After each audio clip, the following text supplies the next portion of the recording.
Vamos calcular o valor de x nessa questão? No losango ABCD, calcule os valores de x, y, z e w. Bem, ele dá em uma figura de um losango, né, ABCD, os ângulos que nós temos que descobrir x, y, z e w, e dá a medida de um ângulo, 60 graus, né? Aquele pedacinho do ângulo B ali, ó, aquele pedacinho, o ângulo B seria tudo isso, né? Aquele pedacinho do ângulo B ali é 60 graus. Mas tem uma coisa importante aí desse exercício, que é o fato de ABCD ser um losango. Um losango é um caso particular de paralelogramo. Então é um paralelogramo cujas medidas dos lados são iguais. Então nós podemos até marcar isso já.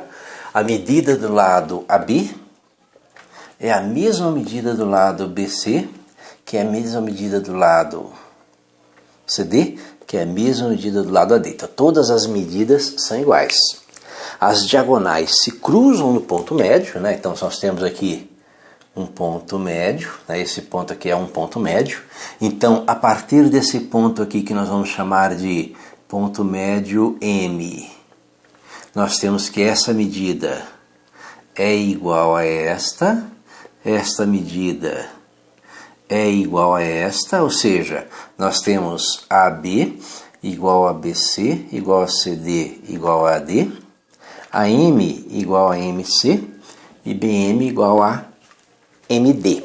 Todas as medidas são iguais, é a característica de um losango, né? Um paralelogramo que tem as medidas dos lados iguais, as diagonais se cruzam no ponto médio, os ângulos agudos são iguais e os ângulos obtusos, que ele tem, os ângulos opostos, né? Os dois ângulos obtusos e os dois ângulos agudos são iguais.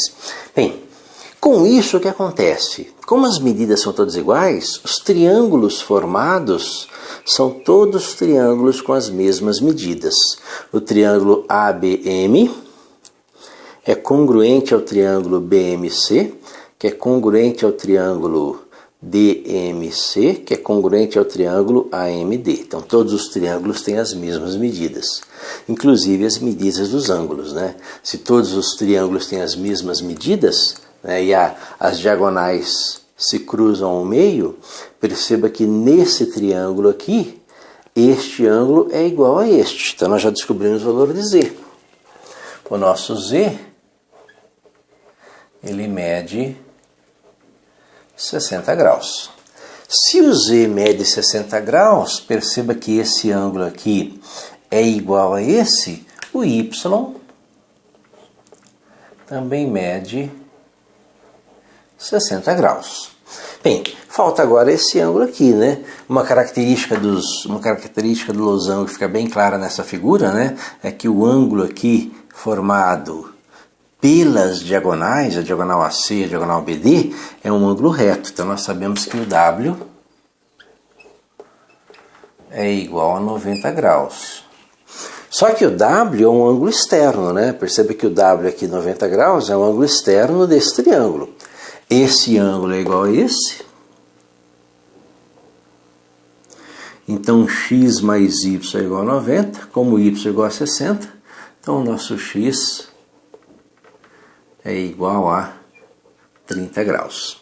Então o que nós temos nessa figura? Nós temos um losango, né? Um losango cujo ângulo maior, este ângulo e esses dois ângulos maiores são ângulos de 120 graus. Divididos 60 e 60. E os seus dois ângulos menores são este aqui e este aqui, são ângulos de 60 graus. Divididos em duas partes, 30 e 30. E as diagonais de um losango se cruzam ao meio, formando um ângulo reto. Certo? O nosso W aqui é um ângulo de 90 graus. Ok?